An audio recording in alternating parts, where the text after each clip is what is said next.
का? तेव्हा सर्वजण त्याच्याकडे पाहून हसतात. तर प्रताप म्हणतो, चला मुलगा शिकला आणि संसाराला तयार झाला. त्याच वेळी चला आपण आपल्या खोलीमध्ये जाऊयात, आता पूर्णाईंची झोपायची वेळ झाली, असं कल्पना म्हणते.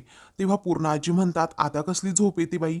अगं आता तर उद्याचा दिवस कधी उजाडतोय असं मला झालंय. तरीही कल्पना म्हणते, पूर्णाई आता झोपा. आणि प्रतापला म्हणते की अहो चला आता. मग प्रताप म्हणतो, हो की चला, मी कुठे नाही म्हटलो. तेव्हा प्रत्येक जण एकमेकांना आता गुड नाईट असं म्हणतात आणि लगेच आपापल्या रूमकडे जायला निघतात.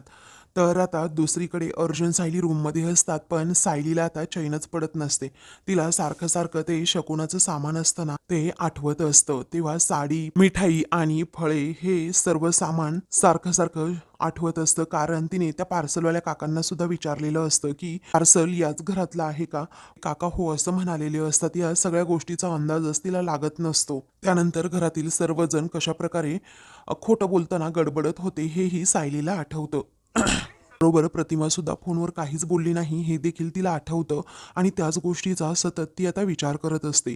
अर्जुन आता तिच्याकडे पाहतो आणि मान हलवतो, कारण त्याला माहीत असतं सायली सारखी त्याच गोष्टीचा विचार करतीये. आणि मग नंतर तोही तिच्याकडे दुर्लक्ष करतो. दुसऱ्या दिवशी प्रिया अगदी नवरीसारखी नटलेली असते, कारण प्रतिमा तिला तयार करत असते.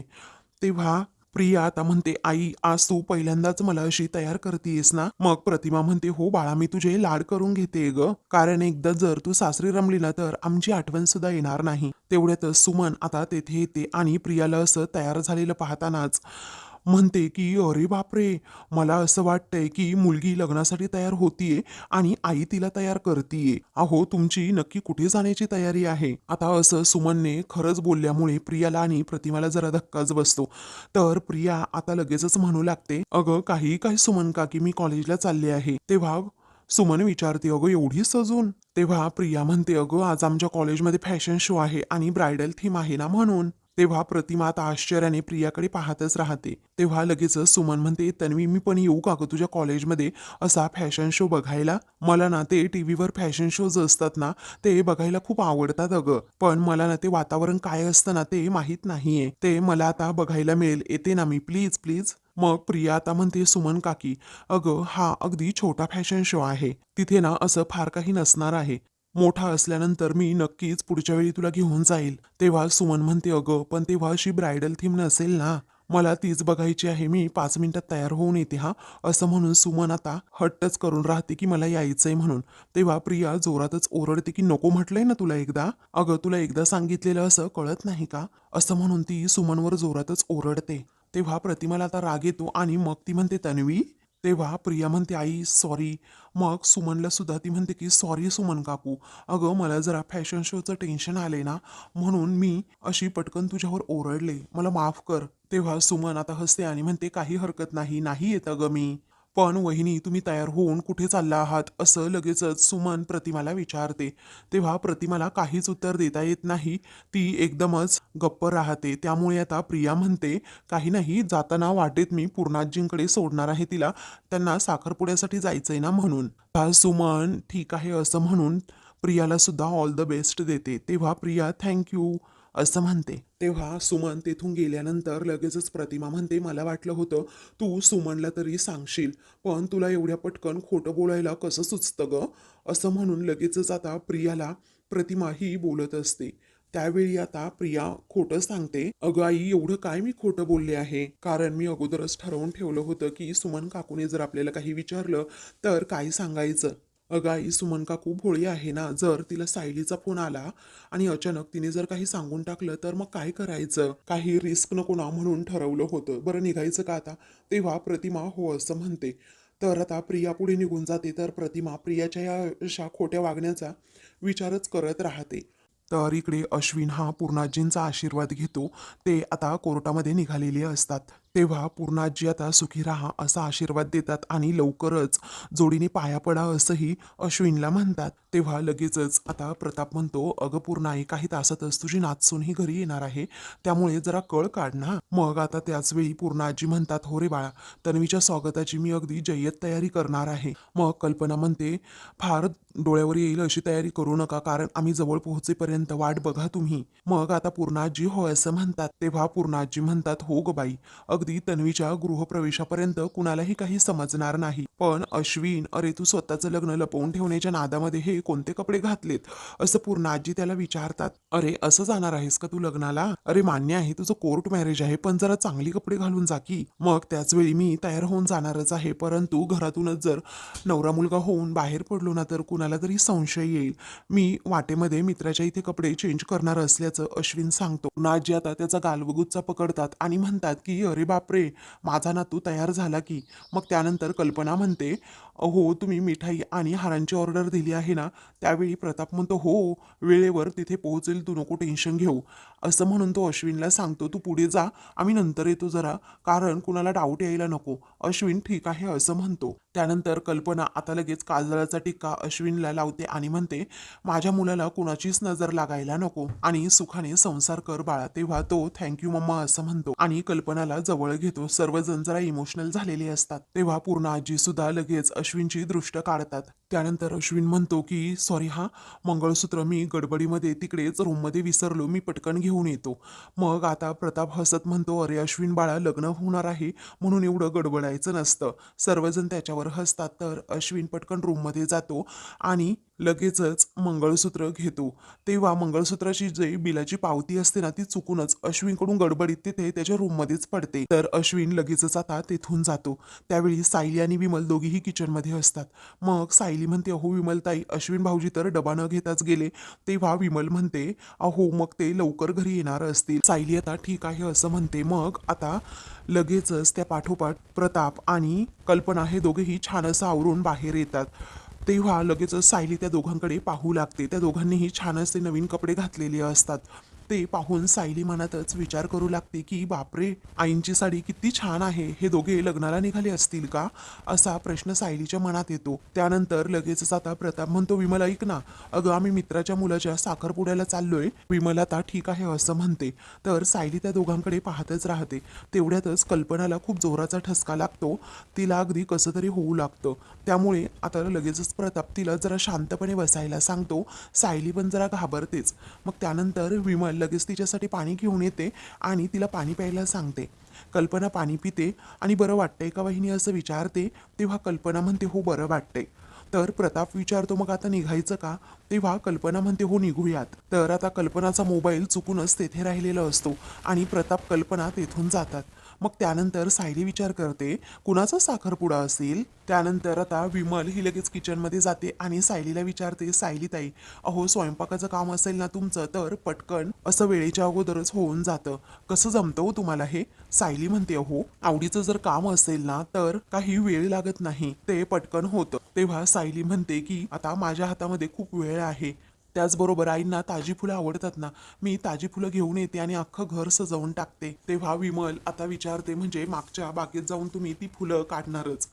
अहो वहिनी तुमचा किती रागराग करता तरीही तुम्ही त्यांच्यासाठी किती काय काय करता आणि तुम्हाला माहीत आहे की तुम्ही जरी ती फुलं ठेवली तरीही वहिनी तुम्हाला ओरडणार आहेत. हे सगळं तुम्हाला माहीत असताना तुम्ही त्यांच्या आवडीच्या गोष्टी किती प्रेमाने करता.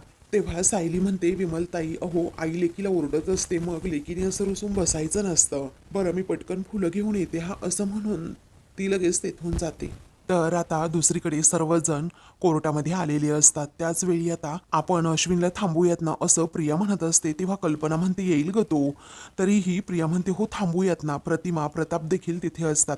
त्यावेळी आता कल्पना ही प्रियाला म्हणते, "तू किती छान दिसतीये ग तन्वी, माझीच दृष्ट लागायला नको." असं म्हणून काजळाचा टिक्का ती लावते. तेव्हा प्रिया आता मनातच म्हणते, "आता त्या सायलीसारखी मी म्हणणार नाही की आपल्या माणसांची दृष्ट कुठे लागते का, नाही म्हणणार जा." असं म्हणून ती कल्पनाकडे पाहते. मग तेवढ्यातच आता अश्विन त्याच्या मित्राला घेऊन तेथे येतो. तेव्हा तो अगोदर त्याची ओळख करून देतो की माझे हे कलिक आहेत डॉक्टर. त्याच वेळी आता कल्पना आणि हात जोडून नमस्कार करतात, त्याला भेटतात. मग आता दोन्ही बाजूंनी 2-2 साक्षीदार लागतील ना, म्हणून तन्वीच्या बाजूने मी यांना घेऊन आलो आहे, असं आता अश्विन म्हणतो. प्रताप म्हणतो, "अरे हो, माझ्या तर लक्षातच नव्हतं." तर आता प्रताप विचारतो, "काय रे अश्विन, तुझ्या बरं लक्षात राहिलं?" तेव्हा कल्पना म्हणते, की "अहो, लक्षात राहणारच ना आता तन्वीच्या बाबतीतल्या सर्व गोष्टी." मग सर्वजण हसतात. प्रतिमा गप्प असते. तेव्हा लगेचच कल्पना म्हणते, की "प्रतिमा, मला माहीत आहे, की तू थोडी नाराज आहे कारण रविराज भाऊजी इथे नाहीयेत म्हणून. अगं, पण त्यांना जर समजलं असतं तर त्यांनी हे लग्नच होऊ दिलं नसतं अगं." तेव्हा प्रतिमा हो असं म्हणते. त्यानंतर आता प्रिया म्हणते, "अश्विन, मी तुला शेवटचा आता विचारतीये, की तेथे सही करायच्या वेळी तू मागे फिरणार नाही ना?" मग त्याच वेळी अश्विन म्हणतो, "नाही गं तन्वी, तुझं नशीब आता पूर्णपणे बदललेलं आहे. त्यामुळे तू टेन्शन घेऊ नकोस. आता काही वेळातच तू मिसेस तन्वी अश्विन सुभेदार होणार आहे." तेव्हा प्रिया खुश होते. त्यानंतर कल्पना म्हणते, "चला बरं, कोर्टामध्ये आता पटकन आतमध्ये आपण जायला हवं, कारण अर्जुन खूपदा इथे येत असतो आणि जर आला तर उगीच गडबड व्हायला नको काही." तेव्हा प्रिया म्हणते, "हो, चला चला, आपण लवकर जाऊयात." सर्वजण जायला निघतात. तेवढ्यातच अर्जुनची गाडी आता तिथे येते. अर्जुन गाडीतून खाली उतरतो आणि लगेचच कोर्टामध्ये जातो. या सर्वांची चुकामुक झालेली असते. इकडे आता त्या कौटुंबिक न्यायालयामध्ये सर्व जोडपी बसलेली असतात. एकेकाचा नंबर येत असतो. तेव्हा अश्विन खूप खुश असतो. इकडे अर्जुन आता लगेचच कोर्टाबाहेर येतो आणि तिकडे वरच्या मजल्यावर जायला निघतो, जेथे अश्विन आणि प्रिया घरचे सर्वजण असतात ना तेथे. तर इकडे प्रियाच्या मनाची मात्र घालमेल सुरू असते. सगळं काही व्यवस्थित व्हायला हवं असं तिला वाटत असतं. तर आता कल्पना प्रियाबरोबर गप्पा मारत असते. तेव्हा प्रियाचं मन कशातच लागत नसतं. इकडे अर्जुन मात्र तेथे येऊन पोहोचलेला सुद्धा असतो. आता सर्वजण पुढे पाहत असतात तर अर्जुन त्या सगळ्यांच्या पाठीमागे असतो.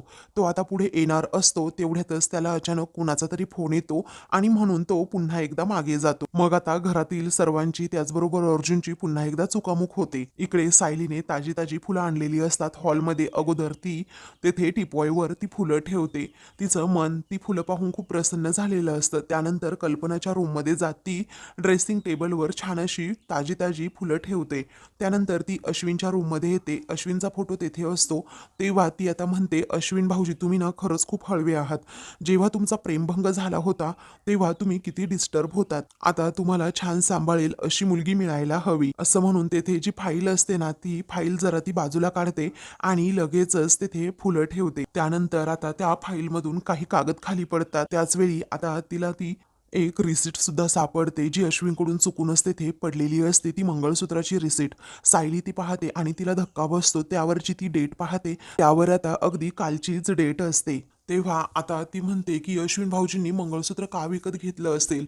असं म्हणून तिला आता काही सुचत नाही. तिच्या मनात सारखे सारखे आता वेगळेच विचार येऊ लागतात. आता शगुनाचं जे सामान घरामध्ये आलेलं असतं ते सर्व काही तिला आठवतं. त्याचबरोबर घरातील सर्वांचं ते बोलणं सुद्धा आठवतं. अश्विन सकाळी कशाप्रकारे पटकन निघून गेला तेही आठवतं. त्यानंतर प्रताप हे बोललेला असतो, की मित्राच्या मुलाच्या साखरपुड्यासाठी चाललो आहोत असं सांगितलेलं असतं. ते सगळ्या गोष्टी तिला आठवत असतात आणि वेगळाच विचार तिच्या मनात येतो. इकडे घरातील सर्वजण आता अजूनही तेथेच कोर्टामध्ये बसलेले असतात. अजून त्यांचा नंबर आलेला नसतो. तेवढ्यातच आता प्रियाला एक अचानक फोन येतो म्हणून ती बाहेर जाते. इकडे सायली हॉलमध्ये येते, देवीकडे पाहते आणि म्हणते, "अश्विन भाऊजींनी खरंच मंगळसूत्र विकत घेतलं असेल का? पण का घेतलं असेल?" तर दुसरीकडे प्रिया फोनवर बोलत बोलत बाहेर येते. अर्जुन तेथेच असतो. तिच्या पाठीमागे उभा असतो. प्रियाला माहीत नसतं. अर्जुनची नजर प्रियावर पडते. परंतु आता तिची पाठ त्याच्याकडे असल्यामुळे त्याला पटकन समजत नाही की ही प्रियाच आहे म्हणून. पण त्याला थोडा का होईना डाऊट आलेला असतो. सायली अजूनही तोच विचार करत असते. तिला काही सुचत नसतं. तेवढ्यातच कल्पनाच्या मोबाईलवर एक फोन येतो. तेव्हा सायली त्या फोनजवळ जाते. तिला समजतं आई तर फोन इथे विसरून गेल्यात. तर मोबाईलवर सारखा सारखाच फोन येत असल्यामुळे तिला प्रश्न पडतो, कोण फोन करत असेल. तेव्हा लगेचच ती कॉल रिसीव्ह करते. मग समोरचा माणूस आता विचारतो, "तन्वी मॅडम आणि अश्विन सरांच्या लग्नाचे पेढे आणि हार कुठे पाठवायचे आहेत?" आता हे ऐकल्यानंतर सायलीच्या पायाखालची जमीनच सरकते आणि ती आता विचार करते, बापरे, हे असं कसं घडलं आहे. तर आता ते समोरून विचारतात, घरी की कोर्टामध्ये. तर सायली आता निरुत्तरच असते. तिला काही सुचत नसतं. तर तिला काय बोलावं हे सुद्धा कळत नसतं, कारण तिला पूर्णपणे शॉक बसलेला असतो. सगळ्यांच्या वागण्याचा अंदाज तिला आता आलेला असतो. दुसरीकडे अर्जुन आता फोन ठेवणार असतो आणि लगेच प्रियाकडे पाहतो. तर मित्रांनो, पुढील भागामध्ये लगेचच आता प्रिया आणि अश्विनचा नंबर तिथे सही करण्यासाठी आलेला असतो. प्रतिमा म्हणत असते, "आपण अर्जुन, सायली, रविराज यांना सांगूयात ना आता तरी, कारण इतक्या ऐन वेळेला ते लग्न नाही थांबवू शकणार." तर दुसरीकडे सायली आता रिक्षात बसते आणि लगेचच कोर्टाकडे यायला निघते. अर्जुनला सतत कॉल करत असते, परंतु अर्जुन चा फोनच लागत नसतो कारण तो कामामध्ये खूप बिझी असतो. इकडे प्रिया आणि अश्विन हे सही करणार असतात तेवढ्यातच सायली आता तिकडे येऊन पोहोचते. अशाच मालिकेंचे पुढील भाग पाहण्यासाठी चॅनलला सबस्क्राईब